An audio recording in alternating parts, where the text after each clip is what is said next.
Hello everyone, welcome to another interesting lecture on digital signal processing. In today's class, we're going to see a new design for an FIR filter using frequency sampling.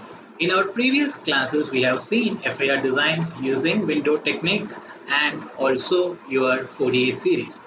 So this is a third design technique that we have for your FIR design or FIR filter computation. So now let us see a little bit about the introduction of frequency sampling, and then let's get to the mathematical derivation of FIR designs formula, and then we will see a numerical on such a design. Alright, so now the logic that we use for frequency sampling is that your samples in the frequency domain are spaced equally with a distance of 2 pi by m. So the m represents the total number of samples you have in your FIR filter, and the spacing between such individual samples is taken to be 2 pi by m. So m is the number of sample and your 2 pi is the range of your FIR filter. So you all know that the frequency representation of FIR filter operates from minus pi to plus pi, or if we take the causal form, it is from 0 to 2 pi. So the non-causal representation is from minus pi to pi, and your causal representation is from 0 to pi. And that is what this frequency sampling technique is about to explore. So basically the idea is, till now we have used e to the power of j omega n. So where my omega was the frequency, so that was taken to be a cutoff frequency. And now in the design using frequency sampling, I'm going to put my omega is equal to 2 pi by m into k, where k is the individual samples in my frequency representation. Good. So that is what I have. My 2 pi by m into k is my omega, or that is what I will be using in this design. And what is this alpha? So I have this written as 2 pi by m into k plus alpha. So the reason for writing it as k plus alpha is there are two reasons, but I'll tell you the more simpler reason is just to allow for fractional index, because my k is supposed to be integers from 0 to m minus 1, but if I make my alpha to be 0.5 or any value between 0 to 1, I can allow for fractional sampling, right? So I can have index which is like 1.1, 1.2, 1.3. I can have index in decimal. So that is the reason for having that as k plus alpha, and also to show some distinction that it is not actually your Fourier transform.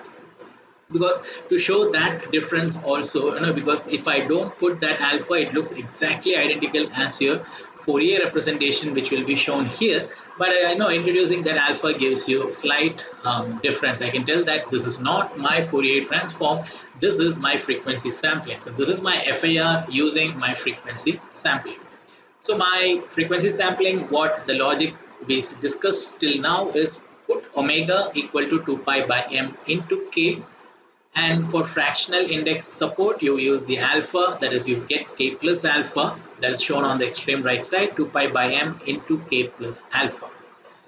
Now I am writing the formula, I am writing the h of omega formula, which was seen till now in my FIR designs. I am replacing that h of omega with h of 2 pi by m into k and 2 pi by m into k plus alpha, which gives me these two expressions I have shown in box.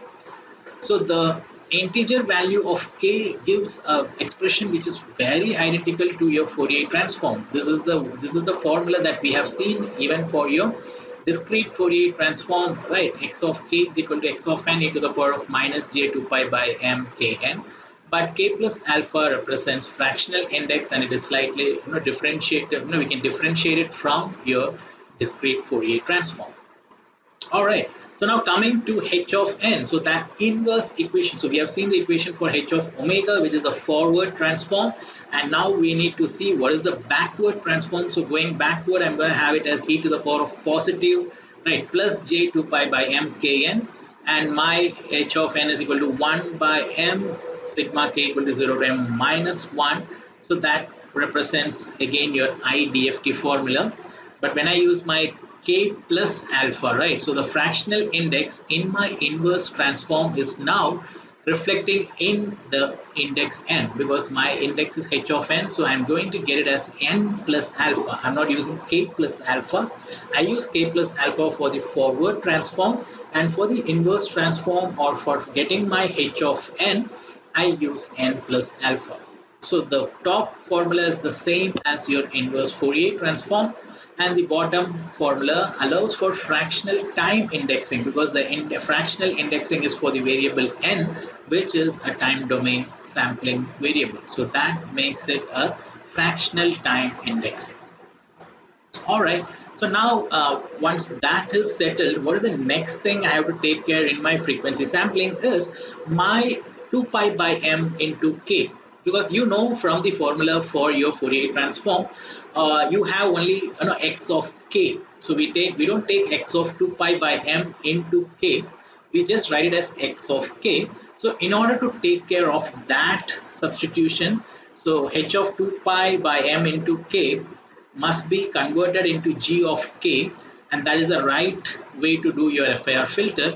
And we don't want that h of 2 pi by m. To take care of that scaling, I am using this minus 1 to the power k. So the minus 1 to the power k will take off that scaling factor of 2 pi by m, because I put that 2 pi by m in the exponential, e to the power of j pi, I get e to the power of j pi k. That proof is not needed, and that becomes your minus 1 to the power of k. So this is the formula I have for my integer index and my fractional index. All right. So now that is the pretty much that is what we need to do for your frequency sampling, right? So what are the things we have done is we have made sure that your you can support fractional index. You take the frequency sampling rate to be 2 pi by m. You allow for the fractional index by introducing alpha, and then finally you make sure that your h of the scaling factor of 2 pi by m is taken care with minus 1 to the power of k. So after you do this much, next let's write the representation of my FIR, that is my h of z, in this form, right? This is the formula that we have used for the previous two designs, that is your Fourier series and window design. So I'm not deriving this again here. I've done it once, so I'm just going to start with that expression. So this is the generalized expression for my h of z, and for my symmetric I get it as positive, and that gives me 2 cos, and for my anti-symmetric I get it as minus, and that gives me 2 j sine. Good. So this was the same concept which was used in the previous two designs, and I'm going to apply the same here for my frequency sampling. The two equations for my symmetric, odd and even. So for my symmetric m equal to odd, I'm going to have this function k equal to 1 to m minus 1 by 2. So if for example when m is equal to 11, it becomes 11 minus 1 by 2, that is k equal to 1 to 5. So I'm doing it from 0 to 5. So this is known to you, right, in the previous design. So when I have my m is equal to 11, my symmetry is from minus 5 to plus 5. Right, for m is equal to 11, my symmetry is from minus 5 to plus 5, and which means from I need to compute only from 0 to 5. I need to compute the 0 value, that is g of 0. I do that using the limits formula, and then from k equal to, because for mostly for g of 0 you get 0 divided by 0, so you need to use the limits formula, and for k equal to 1 to 5 you compute the remaining cosine terms. And then for my symmetric m equal to even, so what happens is I have my g of 0, so let us say m is equal to 10, that is an even number. So m by 2 minus 1, so that is 10 by 2, 5 minus 1, 4. So I have to compute only from 0 to 4, because for my what is the symmetry for my my m is equal to 10. So when I have m is equal to 10, here as per this equation, my symmetry is from minus 5 to plus 4. Good. So the symmetry is from minus 5 to plus 4 when m is equal to 10. So that is what it means, because when I put the g of 0 plus 1 to 10 by 2 minus 1, 1 to 4. So 0, 1, 2, 3, 4. So that is only 5 terms, and I have another 5 terms on the left side, so which means it will be minus 1 to minus 5. So the symmetry will be from minus 5 to plus 4. So It's just you can plug in these values, and but I'm just telling for your understanding, but these formulas are what matters most. Now the next, for your anti-symmetry, I'm going to have the sinusoids, and for my anti-symmetry what will happen is my g of 0 will be 0, because the g of 0 is equal to g of minus 0. So at that position, at the 0 position, the plus and minus will cancel each other, and your g of 0 will vanish. That is the only difference, and then I get a negative sign because this is my anti-symmetry. Good. For my anti-symmetry, I have the negative sign. So this is the formula. So you don't have to deny, but this is understood, right? What I can say is this formulas and the derivations can be shown from your linear phase, but not the derivations are not needed. That is what I can tell.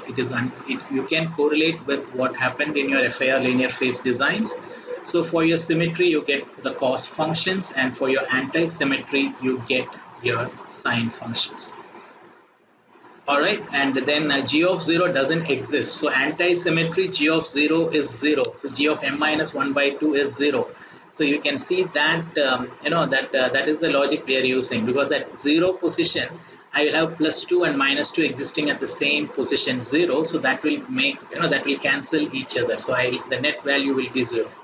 So that is why it's not existing. So these are the FIR equations for your frequency sampling.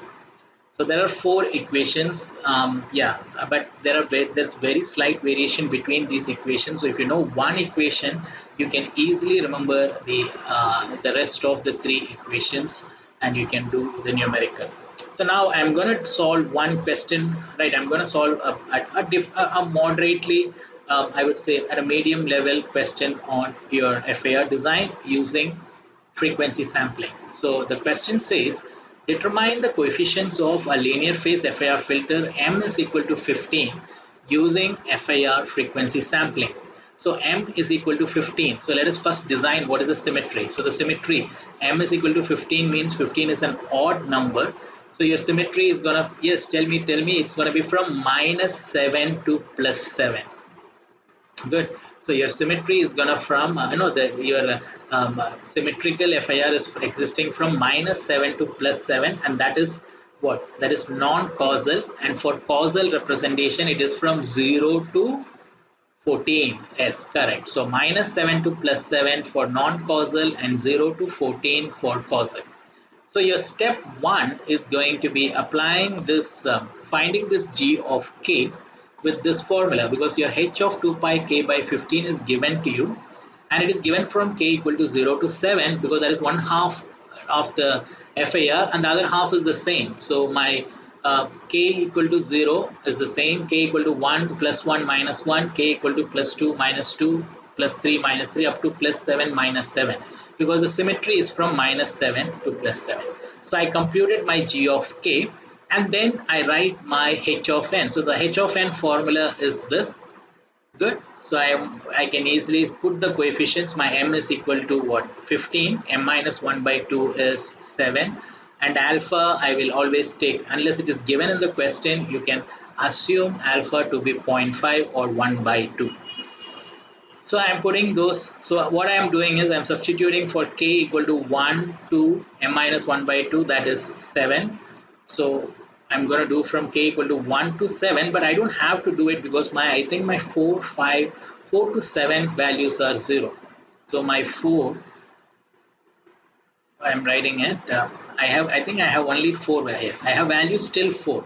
G0, G1, G2, G3, G4. My G5, G6 and G7 are equal to 0, which means this is my final equation. So the other values are 0. So k here, k is equal to 1, 2, 3, 4. And now I know the values, right? I know my G0, I know my G1, I know my G2, G3 and G4. And I've done this computation in my Scilab. So you can see that the first equation is from 1 to 7, and I've just written that equation that I've written. No, I've typed that equation that I've written here in the board. And after that, I'm finding that h of 0, I'm finding it separately. And then after I compute h of 0 and h, I'm taking it divided by 15. Good. Because the 0 indexing is slightly different. You don't have 0 indexing in Scilab. The indexing starts from 1. So that is why I have done h of 0 separately, and h of count from 1 to 7, and then you can see that the answers given in the textbook is matching the answers that I have. Okay, thank you.